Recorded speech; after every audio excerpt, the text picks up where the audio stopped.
주식 투자를 하는 분들이라면 오늘이 어떤 날인지 잘 아시겠죠? 오늘은 26일입니다. 12월 결산법인 주식의 배당금을 받으려면 오늘까지 주식을 보유하고 있어야 했습니다.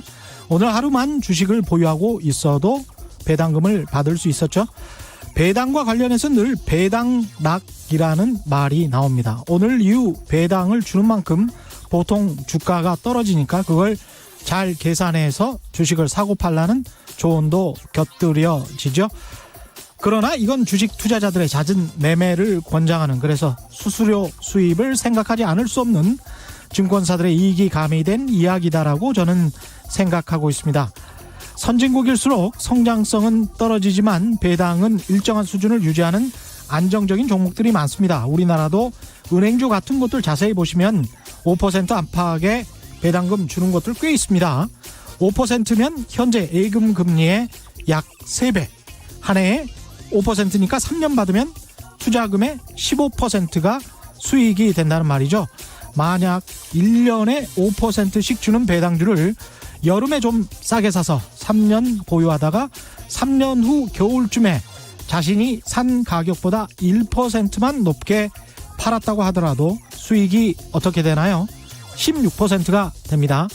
3년 좀 넘는 기간에 자신이 산 가격보다 주가가 높은 날이 한 차례라도 있을 확률은, 제가 주식 투자를 한 20년 했는데요. 그 경험으로 미뤄보면 이 확률이 매우 높습니다. 그래서 핵심은 배당을 꾸준히 오랫동안 줄 수 있는, 영업이익이 늘 안정적인 기업을 호들갑 잘 떠는 한국 언론에서 경제위기라고 과장해서 말하고, 그래서 사람들이 공포를 느낄 때 그때 싸게 사서 오랜 시간 보유하는 것입니다. 이게 자본주의의 영속성을 믿는 진짜 자본주의자들의 투자 방법입니다. 네, 안녕하십니까. 세상에 이익이 되는 방송 최경영의 경제쇼 출발합니다. 저는 진실탐사 엔터테이너 최경영입니다. 오늘은 생방입니다. 유튜브는 당근이죠. 지금 들어오십시오.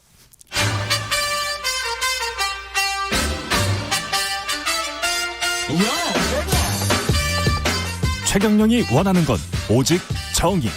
경제 정의를 향해 여러 걸음 깊이 들어갑니다. 최경영의 경제쇼.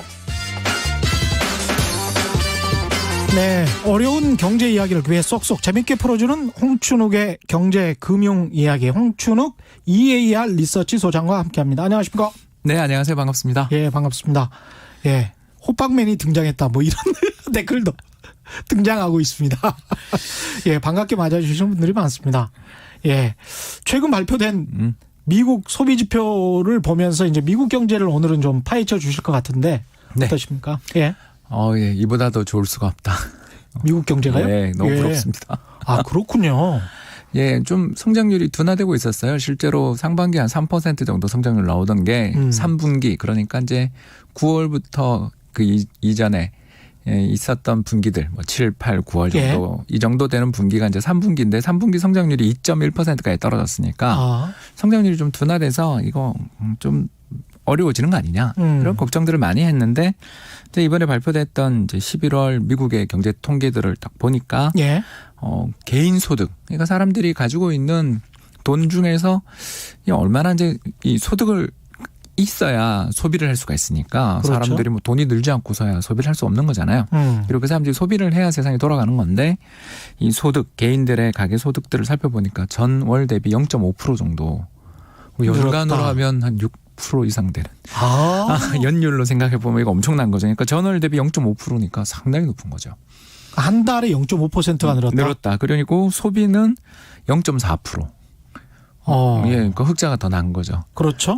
그러니까 소비에 비해서 소득이 더 는 거네요. 예, 거기다가 뭐 소비자 기대 지수나 신뢰 지수 이런 걸로 이제 번역되는 미시간 대학교에서 이제 매달 발표하게 되는 소비자 기대 지수 이런 것들을 이제 발표를 하게 되는데, 그 소비자 태도 지수, 기대 지수도 99.3, 뭐 거의 지난달이 96.8이었다고 생각하면 뭐 굉장히 올라가는 그런 분위기입니다. 그러네요. 예. 그리고 뭐 여기 더 좋은 거는 물가가 더 안 오른다라는 거죠.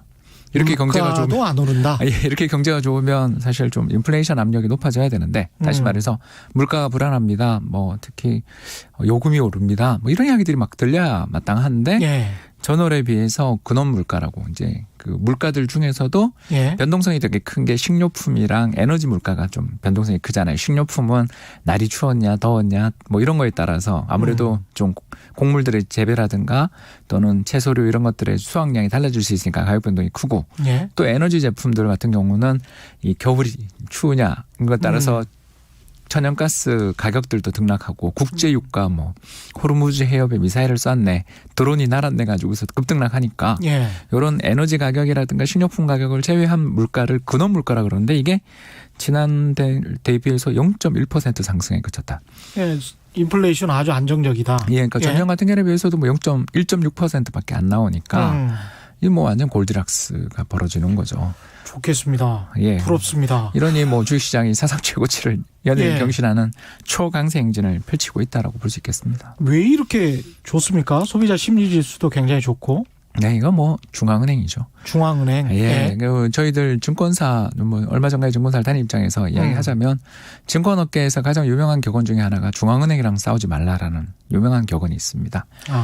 중앙은행이 금리를 싸우지 말아야 될 곳이 많군요. 예, 그 저기 시장이랑 싸우지 말라, 정부랑 싸우지 말라, 중앙은행이랑. 근데 이제 다수와는 싸우라 그러죠. 예. 너무 압도적인 다수의 의견이 한쪽으로 갈 때는 예. 좀 조심해야 된다. 그렇죠. 예, 그런 이야기를 쏠림 현상은 좀 조심해야 된다. 예, 저희들이 이제 뭐 이걸 몇 퍼센트의 법칙이라 그러는데 예. 이제 제가 이제 모 은행 딜링룸에 있었을 때 매년 연초에 그 여러 통신사들 뭐 블룸버그나 로이터 예. 같은 통신사에서 설문조사를 합니다. 올해 환율 어떻게 보세요? 이렇게 전망하거든요. 그래서 그 블룸버그 통신에서 그 환율 전망하는 그 리스판던트 응답자 중에 한 분이셨군요. 이게 뭐 자주 응답은 안 했고요. 근데 이제 응답을 예. 하는데 어떤 해에 예. 사람들이 이제 뭐 매도원 이렇게 전망을 하는 경우도 있지만 오른다 내린다로 전망을 간소화하는 경우들도 있거든요. 그렇죠. 그러면 이제 응답률이 올라오잖아요. 예. 올라했는데 77% 이상의 사람들이 100명 중에 77명 이상이 한 방향으로 쏠리면 이해되시죠? 환율이 그렇죠. 오른다로 예를 들어서 한 80명이 전망했다. 그러면 20명은 내린다로 전망했을 거 아닙니까? 예. 그러면 그 해는 거의 내린다라는 거예요. 그러니까 이게 근데 사실은 전문가들이잖아요. 그러니까 전문가들의 응답조차도 한 방향으로 쏠리면 그렇죠. 그건 좀 조심히 봐야 된다. 그렇죠. 오히려 역으로 현상이 봐야 될 가능성이 있다. 예, 그렇죠. 최근 뭐 부동산 시장도 그랬던 것 마찬가지로 예. 막 사람들의 마음이나 이런 것들이 확 한쪽 방향으로 쏠리면 그렇죠. 그에 대해서 반작용들이 반드시 나오거든요. 전문가도 사람이기 때문에. 그렇습니다. 예. 예, 그래서 이런 증권업계 또는 환율업계의 격언 중에 하나가 연준이랑 중앙은행이랑 싸우지 말라라는 말도 있으면서 다른 예. 한편으로는 다스의 뜻을 또 거슬러라라는 약간 그렇죠. 모순된 격언도 있고 맞습니다. 그렇습니다. 예. 이게 왜 이렇게 좋냐 뭐 이런 이야기 하다가 지금 옆길로 약간 샜는데. 네, 괜찮습니다. 예.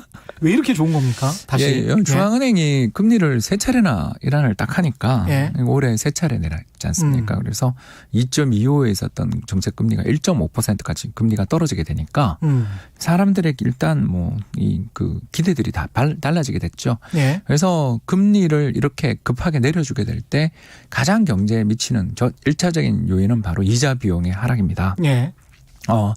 그 이자 비용이 떨어지게 된다는 걸 뭘 의미하냐면 기업들이나 가게가 돈을 빌릴 때 예. 중앙은행의 이자와 연동되는 대출들이 흔히들 이야기하는 단기 이자율들입니다. 가장 대표적인 게 뭐냐면 자동차 살 때 하는 그런 오토론이라든가 예. 아니면 카드 빌린다든가 예. 이런 것들부터 시작해서 전부 다 예금 이자들이 떨어지는 가운데 대출 이자도 떨어지게 되면서 예. 그 과정에서 기업들이나 가게의 이자 부담들이 실질적으로 경감되고 있죠.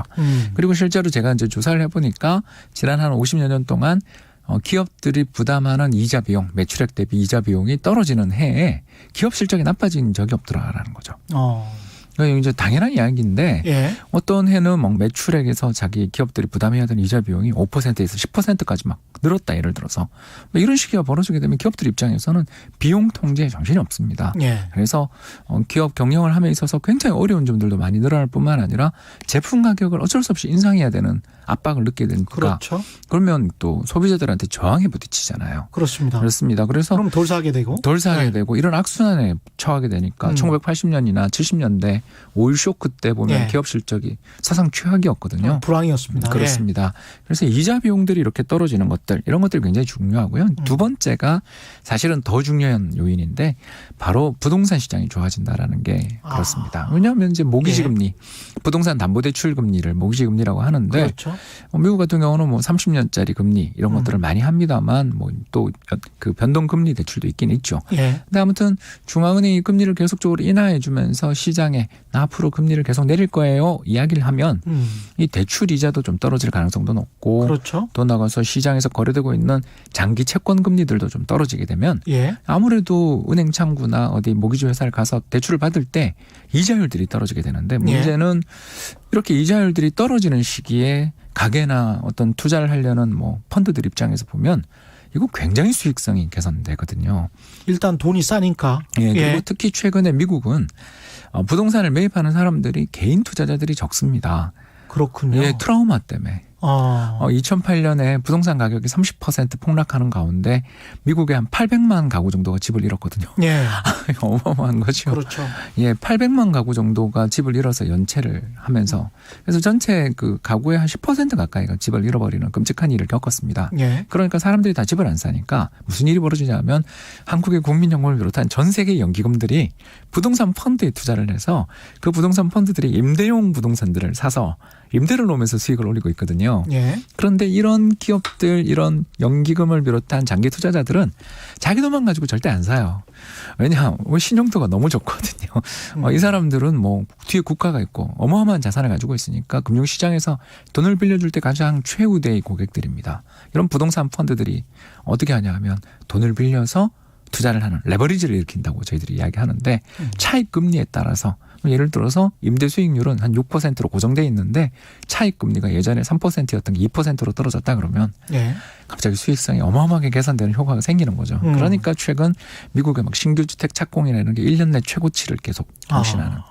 부동산 시장에서 막 선순환이 벌어지고 이제 마지막 세 번째는 당연히 중앙은행이 금리를 3차례나 인하를 한다 그러니까 사람들이 이제 경기 좋아지겠나라고 그렇죠. 기대를 하는 거죠. 물론 뭐 2007년이나 2008년에는 예. 미국 중앙은행이 아무리 금리를 내려도 불황을 막을 수는 없었습니다만 아무튼 뭐 그런 경우들을 조금 제외하고 본다면 적어도 금리 인하는 시장 참가자들한테 와 중앙은행이 앞으로 돈을 많이 풀 거고 경기를 살리기 위해서 노력한다라는 신호로 받아들여지는 측면이기 때문에 사람들의 기분 아까 말씀드린 소비자 기대심리들이라든가 주식시장에 대한 기대심리들이 개선되는 효과들이 연쇄적으로 벌어졌다.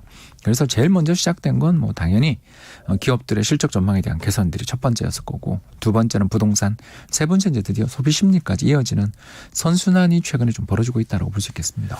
그러네요. 근데 이렇게 만약에 우리나라 같은 경우도 이제 똑같은 비슷한 금리 인하기를 맞고 있고 돈이 많이 풀려 있는 상황이고 앞으로도 계속 좀 지속될 것 같은 상황인데 생각해 보니까 우리 같은 경우에 만약에 이제 대출 규제를 안 했다라고 하면 부동산 시장이 더 폭발적으로 성장하거나 가격이 더 올랐을 가능성도 있겠습니다. 그렇게 보여지죠. 예. 예, 제가 거시 경제적으로는 사실은 부동산 가격이 오를 수 있는 어떤 배경 같은 거는 상당히 있는 거네요. 그러니까 인화물질이 가득한 그렇죠. 창고 같다라는 기분이 좀 드는 거죠. 예, 인화물질이 가득한 가득한 창고 같다. 예. 그러면 그러네. 누가 잘못해서 문이라도 잘못 해서 불똥만 좀 튀기면 팍 튈 수 있는. 튀면 순식간에 불이 붙어버릴 수 있는 잠재력인데 이제 그 인화물질이 제가 말씀드린 유동성 아니겠습니까? 경제 내에 존재하는 유동성이 되게 과도한데 금리도 되게 낮고 투자자들이 그렇다고 해서 시장이나 이런 거에 대해서 절망하고 걱정을 하면 안 사겠죠. 예. 근데 부동산 가격 상승에 대한 기대 심리는 6년째 오르니까. 그렇죠. 2014년을 바닥으로 해서 지금 6년째 오르고 있으니까 부동산 시장이 앞으로 계속 오를 거다라는 기대도 충만해 있으니까 예. 이 조금만한 호재만 나와도 시장이 바로 불이 붙어버리는 거죠. 미국 같은 경우는 금리 인하가 불을 땡겼다고 볼 수 있겠고 그렇죠. 우리나라 같은 경우는 물론 한국은행의 7월부터 시작된 한국은행도 2차례 금리 인하도 있었지만 제 생각에는 주식시장이 작년에 되게 나빴잖아요. 예. 나빴다가 올해 상대적으로 대체 투자가 없었다. 네, 그러다가 주식시장도 좀 회복되고 특히 전 세계 주식시장은 거의 올해 한 30% 가까이 올랐거든요. 그러니까 전 세계적으로 주식시장이 붐을 일으키니까 불황에 대한 공포가 좀 진정된 것도 불황에 대한 공포가 예. 진정됐다. 예, 작년까지만 해도 부동산 시장이 그 9.13 조치, 이른바 9.13 조치, 그 3기 신도시 개발한다는 그 조치 예. 이후에 갑자기 부동산 시장이 좀 얼어붙었잖아요. 예. 얼어붙었던 이유가 그 조치가 굉장히 강한 탓도 있었지만 작년 10월부터 시작됐던 미국 주식시장의 폭락 사태 때문에 세계 경제가 앞으로 나빠질 거다라는 걱정으로 좀 어떻게 보면 위축된 면도 있었던 것이 예. 해외 여건까지 최근에 미 연준이 금리를 인하하고 부동산 좋아지고 주식시장은 사상 최고치를 경신하니 이거 뭐 우리도 나쁘진 않네 정도. 예. 이런 기대들이 부각되면 미래 수익 전망, 미래 소득 전망들이 그렇게 나쁘지 않은 상황에서 기자님이나 뭐잖아. 예. 예를 들어서 내년에도 뭐 월급이 깎이기보다는 조금 오를 수 있고 좀 나아지겠지. 나아지겠지 하는 생각을 가지면 아무래도 차입 여건도 좋으니까 금리가 되게 낮으니까 이럴 때 부동산 시장에 좀 아무래도 투자해보자라는 생각을 예. 갖기 마련이고 특히 한국은 이게 더 왜곡된 게 주식이 우리나라 주식이 세계 주식시장에서 지금 제일 좀 부진한 편에 속하지 않습니까? 그렇죠. 그러다 보니까 예. 주식시장으로 또 돈의 유입도 좀 부족한 편이고 그래서 우리 최 기자님 말씀하신 것처럼 이렇게 5% 이자를 주는 이 배당금을 주는 그런 좋은 배당주들이 사실 정말 너무너무 많거든요. 예. 그런데도 불구하고 안 사잖아요. 예. 항상 그 뉴스 기사 금방 검색해 보시면 나와요. 예. 배당 유망 종목 뭐 이래가지고. 뭐 그냥 은행주라고 이야기 안 예. 했습니다.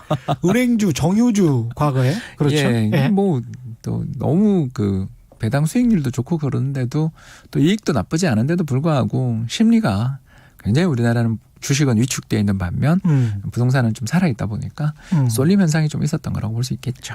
그 쏠림 현상. 근데 이제 2008년에는 그 전까지 이제 부동산 버블이랄지 이런 것들이 그때는 좀 그 큰 위기로 왔었는데 지금은 좀 다른 상황입니까? 그렇죠. 가장 그래요? 큰 차이는 물가. 물가. 네. 그러니까 이제 뭐 물가 왜 안정됐냐 이거는 좀 이따 이야기를 하더라도 예. 일단 그때 당시 2008년 7년에는 1배럴의 국제유가가 150달러까지 갔던 거 기억나시죠? 예. 그 중국의 원유 수요 증가에 대한 기대들 속에서 막 투기성 자금까지 몰려들면서 원유 시장이 불타올랐잖아요. 예. 그래서 이라크 전쟁 때 2003년 이라크 전쟁 때만 해도 20불 30불 정도 있었던 게 150불 5배로 올라가니까 예. 전 세계 유동자금들이 다 원유 시장에 몰려들어서 유가를 급등시키니까 유가가 상승하니 물가가 안 오를 수가 없잖아요. 왜냐하면 뭐 석유가 안 들어가는 게 없지 않습니까?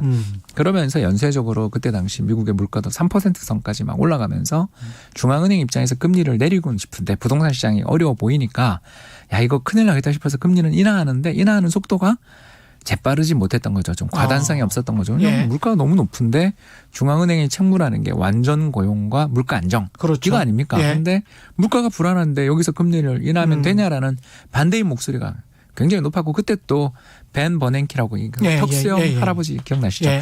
이 벤 버냉키 당시 헬리콥터 벤. 예. 헬리콥터 벤. 예. 벤 버냉키 당시 연준 의장이 또 임명된 지 얼마 안 돼가지고 카리스마도 좀 없었죠. 맞습니다. 예, 그래서 예. 그린스펀의 그 후계자였기 후광. 때문에 예. 그래서 아무래도 그린스펀 시절에 금리를 마지막에 이제 퇴임 전에 좀 인상은 해줬지만 크게 적절하게 인상을 좀 못 해놓은 상황에서 여기서 인하하는 게 말이 되냐라고 말하는 반대파의 이야기에 버냉키 의장이 좀 카리스마 또 리더십을 발휘 못했던 측면이 있었다면 뭐 했다면 예. 이번 파월 의장은 작년에 금리를 4차례나 올려놓고 좀 어떻게 보면 자기 할 일을 해놓은 상황에서 물가가 안정되니까 아까 말씀드린 것처럼 소비자 물가 상승률, 근원 물가 상승률이 뭐 1%대 초반 중반밖에 안 되니까 예. 자신 있게 경기 좀 나빠지는 것 같으니까 이럴 때는 저희가 인슈어런스 레이트 컷이라고 불렀거든요. 뭐냐면 보험성 금리 인하라고 저희들이 그렇죠. 그러는데 예. 경기가 나빠진 건 아니지만 물가가 이렇게 낮을 때는 경기가 좀 걱정이 있으신 것 같으니까 인하해 드리겠습니다라고 어떻게 보면 서비스 차원의 그러네요. 금리 인하가 있었던 거죠. 이번엔 좀 양상이 좀 다르군요. 그러니까 과거랑. 뭐 그때에 비해서 부동산 시장도 큰 조정을 받았다가 이제 그때 부동산 가격을 이제 맞습니다. 좀 회복하는 예. 정도인데 같은 그때에 비해서 미국의 국민소득은 훨씬 많이 올랐으니까 소득 대비 부동산 가격은 오히려 저평가돼 있는 상황에서 중앙은행이 금리를 딱 인하해 주니까 좀 어떻게 보면 경기를 불황이 오는 거 아니야? 이렇게 걱정하고 있었던 사람들 입장에서는 중앙은행이 주식이든 부동산이든 사도 된다는 신호를 준 것처럼 받아들이는 그런 행렬들이 좀 이어졌다. 볼 수 있겠습니다. 이번 상황은 얼마나 어떻게 다른지는 조금 더 자세히 설명을 해 주시고요. 4200님. 제가 주식을 10년째 하고 있는데 꾸준히 손해를 보고 있습니다. 안타깝습니다. 예. 특히 한 종목 말씀을 하셨는데 일거는 드리지 않겠습니다. 특히 한 종목을 5년째 가지고 있는데 배당은커녕 끊임없이 까먹고 있습니다. 오프닝에 하신 말씀은 지금까지 들어본 정보 중에 가장 확실한 투자 방법인 듯 싶습니다. 이런 말씀 하셨네요. 의외로 이런 배당주에 대한 장기 보유, 그다음에 이제 제가 오프닝에서 여름에 사라 이런 이야기를 했었는데 거기에 대해서 좀 설명을 좀 부가적으로 해 주십시오. 네, 그 아주 유명한 증시의 격언 중에 또 하나입니다. 예. Sell in May라고 부르는 건데 예. 아주 유명한 전략입니다. 예. 이게 뭐냐면 주식은 10월에 사서 5월에 팔아라라는 예. 이런 전략이. 거기는 이제 결산이 좀 다르니까요. 네. 우리랑 결산이 다릅니다. 거기는 이제 3월이죠, 3월. 예. 그래서 우리는 12월이고. 예. 예. 오늘 증시 격언의 날인데요. 예. 그래서 이제 10월에 사서 예. 5월에 주식을 좀 팔라. 그러니까 여름은 주식 시장이 좀 안 좋아요.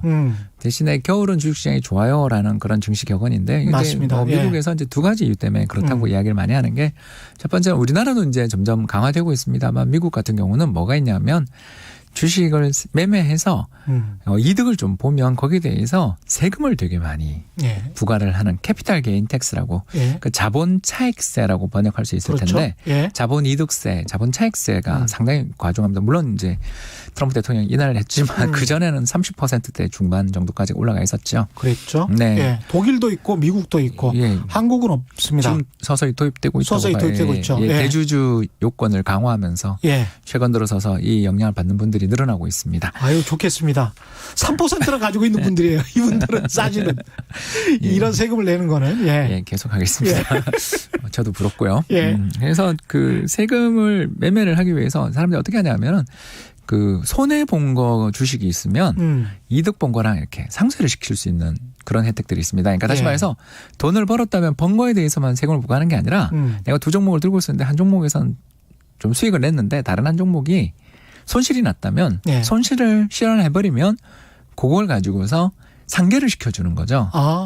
그래서 예. 이런 거래들이 연말에 되게 많이 벌어진다고 해요. 그렇습니다. 그래서 예. 손실을 실현시켜버리고 더 좋은 종목, 내년에 비전 있는 종목으로 갈아타는 그런 매매들이 나오면서 연말에 좀 손실 본 사람들이 손실을 실현시키면서 세금 관리를 하려는 목적에서 매매들이 이루어지는 가운데 시장이 하반기에 좀 나빠진다라는 거죠. 그러니까 예. 그때 그런 계절적 요인으로 인해서 주가가 빠진 거는 사야 된다. 이런 측면에서 주식시장의 모멘텀, 그러니까 예. 상승의 에너지가 생긴다는 거고, 이제 두 번째는 더 크겠지만 우리도 그렇고 미국도 그렇고 다 연말 이 허리데이 시즌, 추수감사절부터 내년 초에 있는 아주 큰 명절이 갑자기 안 떠오르는데, 예. 설날. 설날, 그리고 이제 미국이나 유럽은 부활절 연휴 예. 있죠. 부활절. 예. 그까지 이어지는 매출이 전체 한 해 매출의 60% 정도를 차지할 정도로 크다고 합니다. 그렇습니다. 예. 예, 연말 연시 매출이 워낙 크니까 그래서 연말 연시 시즌에는 아무리 불황이고 좀 경기가 나빠도 좀 그렇죠. 분위기가. 분위기가 올라오는 가운데 주식시장에 자금들이 유입되거나 강세로 이어지다가 그 에너지가 봄에 좀 고갈되는 경향이 있다. 그렇습니다. 예, 그렇게 이야기를 하면서 겨울에는 주식을 좀 들고 가는 게 좋다.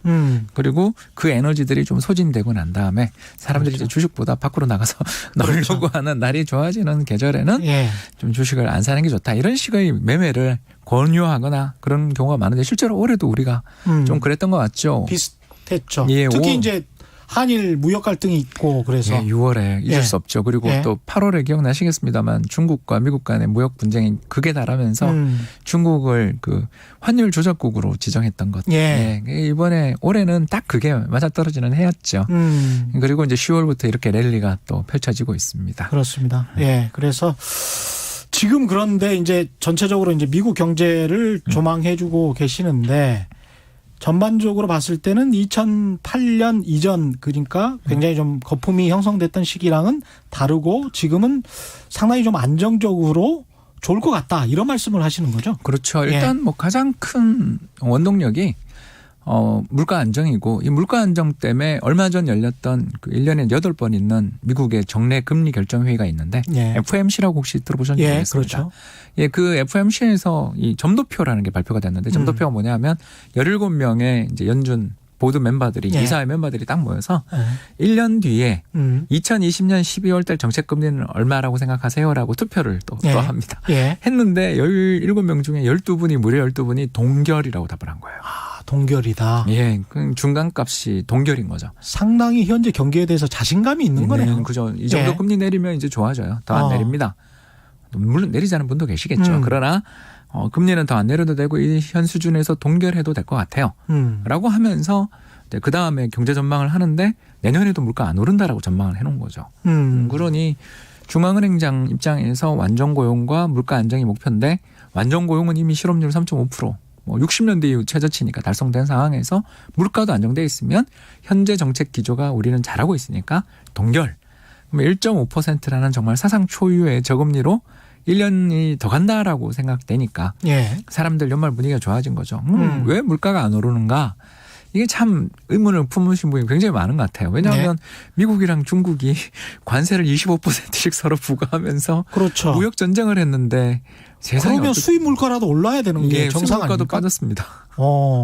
이상하네. 예, 이상하죠. 예. 그래서 이제 보면 일단 지금 미국보다 경기가 더 좋은 나라가 사실 잘 없으니까. 그러니까 중국조차도 예전에 8% 7% 성장하던 게 6%도 체감적으로는 5%라는 추정도 많이 나오거든요. 아무래도 사이즈가 규모가 다르니까요. 예, 그래서 미국 경제가 2%를 가지고 둔화됐다고 그러는데 우리는 사실 내년 성장률 2% 나올지도 지금 걱정하고 그렇죠. 있는 상황에서 보면 한국보다 미국이 좋거든요. 예. 그러다 보니 전 세계의 자금들이 달러로 몰려들면서 달러가 강세. 우리도 환율 올해 뭐 예. 1240원까지 한번 갔잖아요.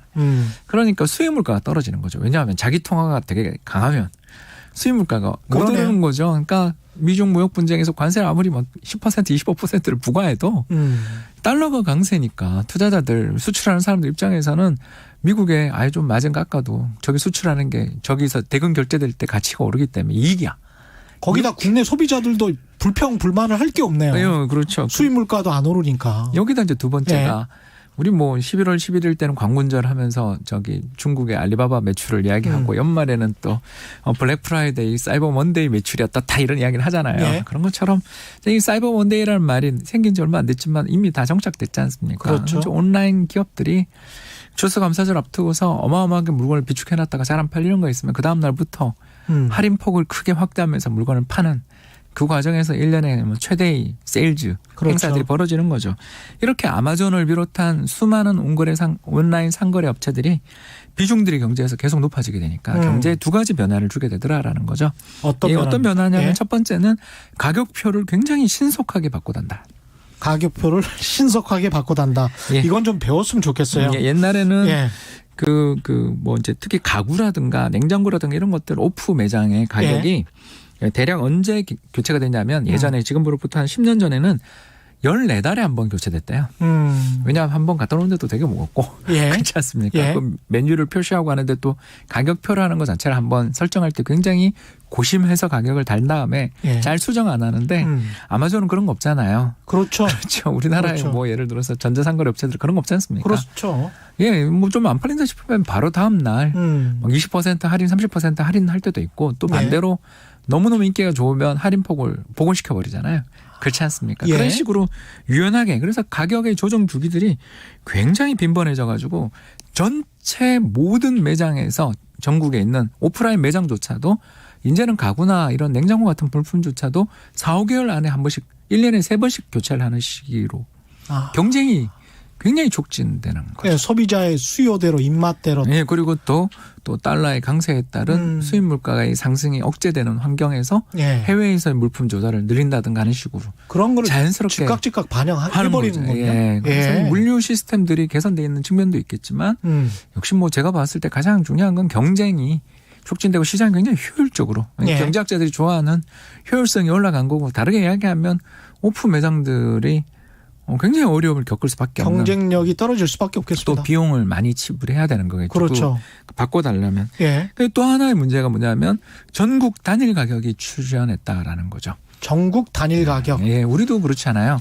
뭐 지방마다 가면 서울에서 팔리던 물건이랑 지방의 물건들이 좀 다른 경우들도 있고 있습니다. 특히 뭐 좀 작은 음식 가격도 그렇고 뭐 물가가 굉장히 다르잖아요. 그렇죠. 근데 이제 온라인을 비롯한 이런 다양한 채널들이 막 들어오면서부터 전국 동일 가격들이 굉장히 올라오기 시작했다라는 거죠. 그래서 전체 한 10년 전만 하더라도 대략 전체 물품 중에 한 70% 정도만 비슷하고 나머지는 상당히 큰 차이들이 있었다라면 이 온라인에서 이제 아마존에서 팔리는 물건들은 예. 전국 가격의 동질성이 99%.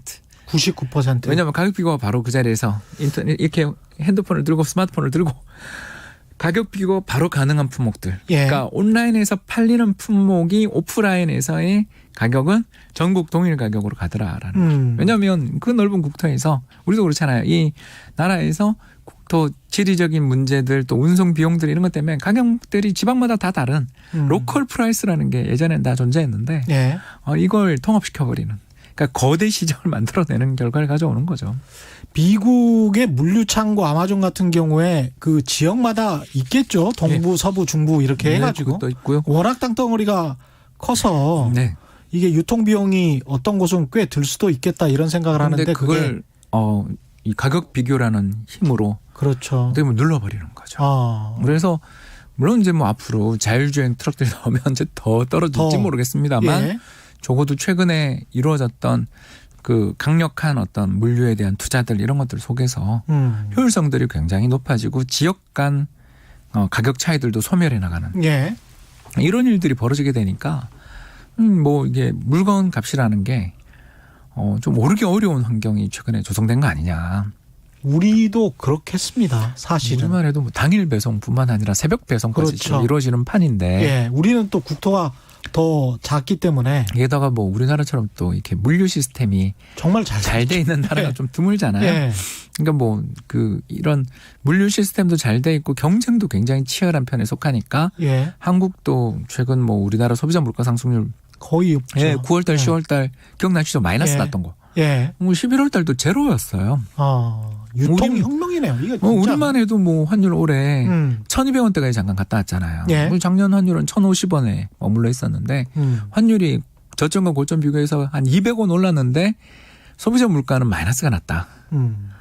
그러니까 결국 원자재 가격이나 수입 원가는 올랐는데도 불구하고 그걸 어디선가 상쇄시키는 힘이 굉장히 강하게 작용했다라는 거죠. 예. 특히 집값이 그렇게 뜨는 가운데 전세도 최근에 오르잖아요. 예. 그래서 이런 오르는 비용들도 분명히 세상에 존재하는데 이걸 상쇄시키는 압력. 아니 물론 생산성의 혁신이 그렇죠. 작용하는 이 아마존의 제일 사례를 들었지만 우리나라도 생산성의 혁신들 속에 또 물류의 혁신들 속에서 가격을 떨어뜨리는 압력이 있겠죠. 예. 그러나 아무튼 이걸 다 종합해 보더라도 그냥 정리해 볼 수 있는 거는 물가 지금 당장은 오를 것 같지 않아요. 예. 그렇다면 앞으로도 상당 기간 그럴 것 상당 기간 같습니다. 안 오를 수 있다면 예. 뭐 굳이 지금 우리가 경제 불안 요인도 없는데 금리 인상해야 되나요? 그렇죠. 뭐 이렇게 물을 수 있고 또 한국은행은 물론 이제 금리 인하기 싫겠죠. 왜냐하면 두 차례나 인하했고 부동산 시장도 불안하니까. 그러나 이렇게 물가가 계속 안정돼 있는 상황에서는 한국은행도 추가적인 금리를 인하해야 되는 거 아니냐라는 압박이 나올 수 있겠지 않습니까? 그러니까 이런 환경들 속에서 그러면 시장 금리도 정책 금리 눈치를 안 볼 수 없으니까. 그렇죠. 금리가 안 올라가기 시작하면 이제 이 경제 여러 가지 이제 면에서 뭐 저는 이렇게 전망하는 거는 리스크 위험이 따릅니다만 그렇죠. 적어도 뭐 내년 상반기 정도까지는 저금리 기조가 이어지거나 심지어 한 번 정도는 금리가 더 인하될 여지들도 있는 환경이다.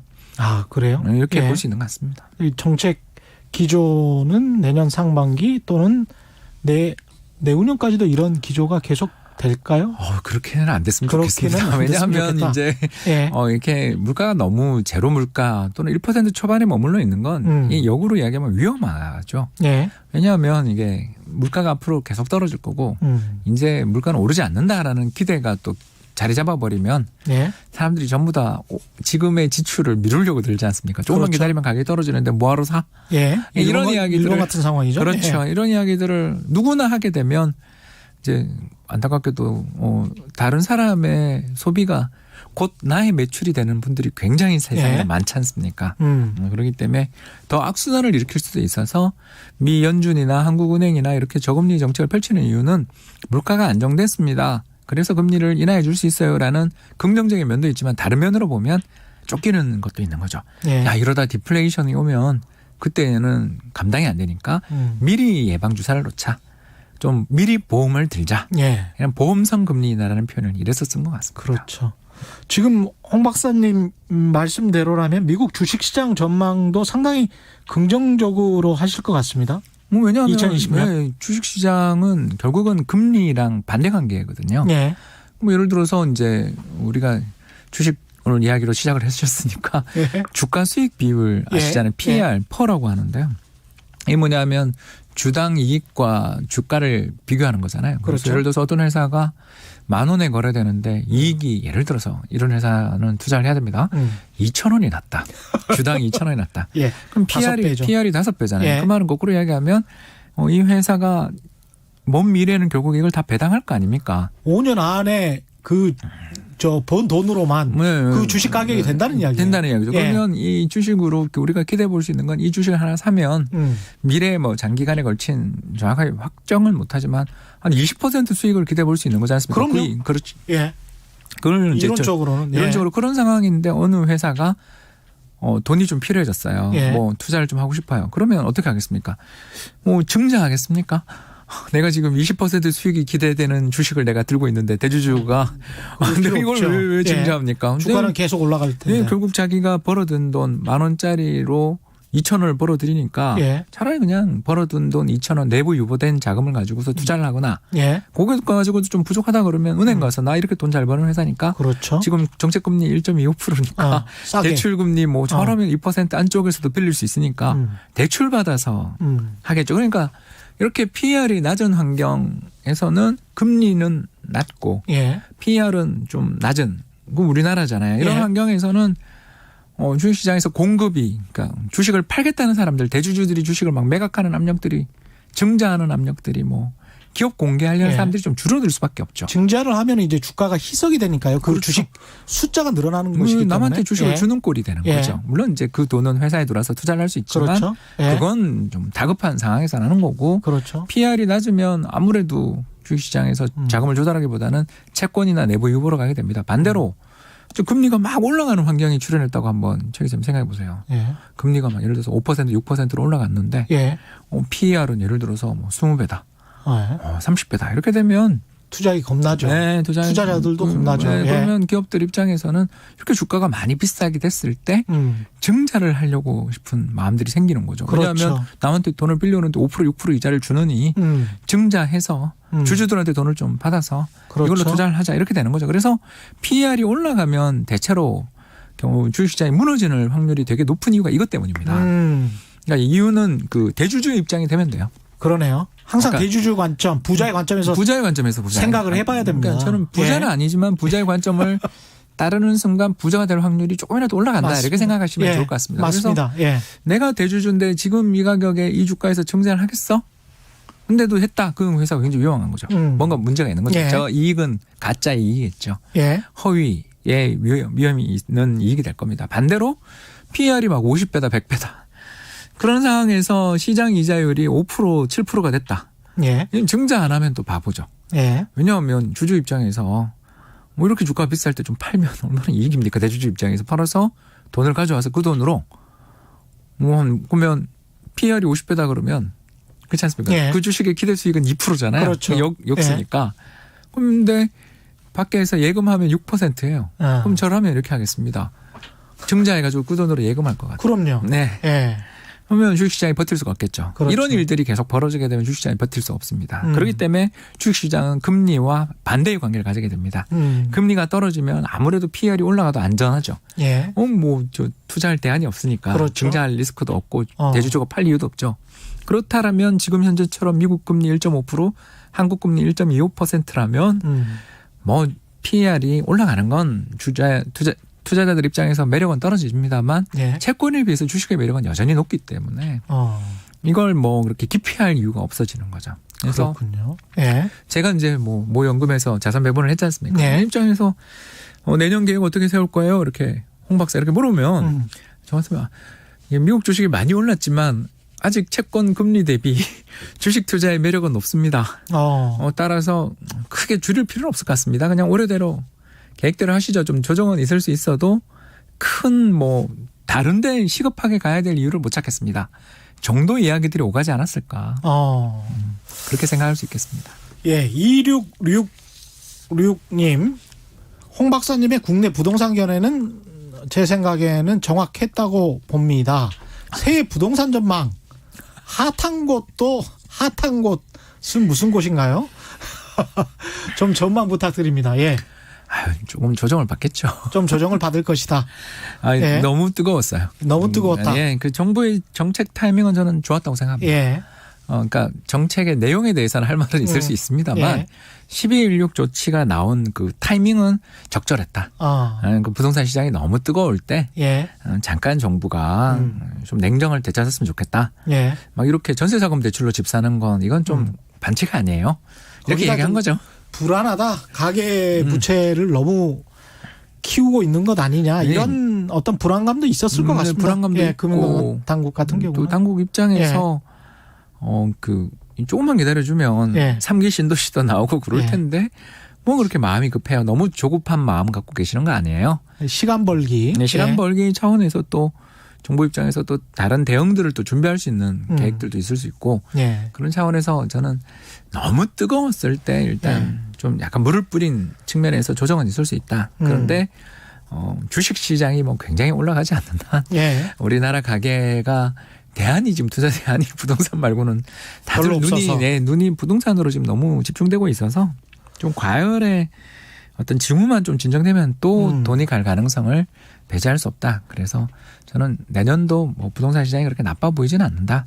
이 정도 보고 있습니다. 그러니까 정부도 이걸 부동산 말고 다른 곳으로 돈이 쏠릴 수 있도록 특히 주식시장이나 금융시장이나 특히 이제 투자 자금으로 좀 많이 갈 수 있도록 그런 물꼬를 터줘야 돼요. 그 좀 해주세요. 예, 물꼬를 정말 터줘야 예, 돈이 뭐 사실은 수익을 찾아가는 게 돈이거든요. 어쩔 수가 없는 것이기 때문에 주식 투자를 할 때 있어서 투자자들이 좀 장기 투자를 할 수 있게끔 뭐 예전에 좀 오래됐습니다만 근로자들 특히 예. 월급 받으시는 분들의 장기 주식 투자를 유도하는 그런 제도들 기억나시죠? 맞아요. 그런 거 있었습니다. 세액공제도 있었고 뭐 그런 제도라든가 그래서 또 더 나가서 벤처기업 투자하면은 뭐 소득공제를 좀 받고 그런 거 그리고 있었습니다. 또 뭐 예. 금액의 한도를 준다든가 뭐 몇 억 이하 예. 정도이면서 장기 보유하신 분의 배당 소득은 감면을 좀 많이 해준다든가 그렇죠. 아니면 분리과세 물론 이번에 이제 리츠는 예. 분리과세 하기로 됐습니다만 예. 리츠만 그렇게 혜택을 주지 말고 그렇죠. 배당을 많이 주는 기업들이라거나 아니면 장기 보유하신 분들에 대해서는 주식에 우리 최 기자님 이야기하신 것처럼 뭐 배당주들이라든가 이런 그럼요. 것들이 장기 보유하기 좋잖아요. 예. 그런 종목들에 대해서는 좀 이렇게 분리과세라든가 아니면 자본차익과세에 예. 대해서든가 아니면 또 배당소득세 같은 부분에 대한 감면이라든가 그렇죠. 이런 것들 혜택들 그리고 더 나가서 미국처럼 퇴직연금 계좌들을 매매할 때 거기에 관해서 세금이라든가 이런 것들을 좀 유예해 줘서 세제 혜택들을 주면 이 퇴직연금이나 개인연금에서 주식을 투자할 수 있게 물론 이제 개별 종목은 힘들겠지만 예. 펀드로 투자를 할 수 있게 해서 그 펀드에 대해서는 또 상당히 세제 혜택들을 좀 강화해 준다든가 예.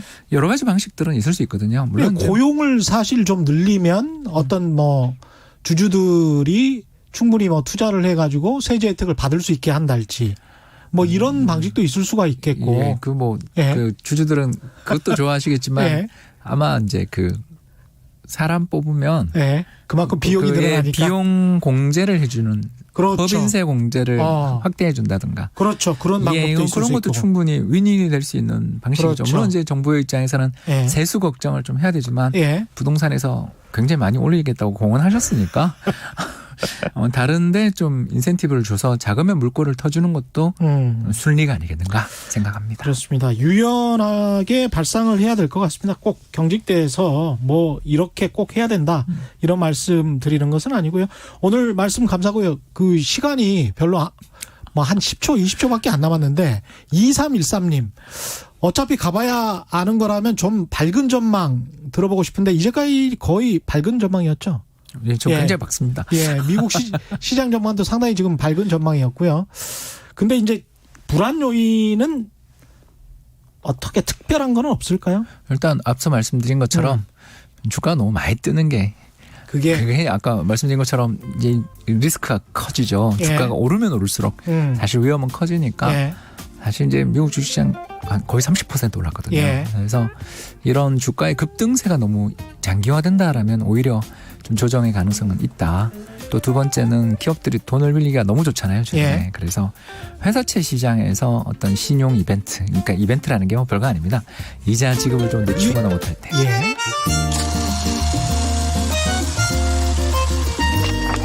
백은하의 영화관, 정여울의 도서관.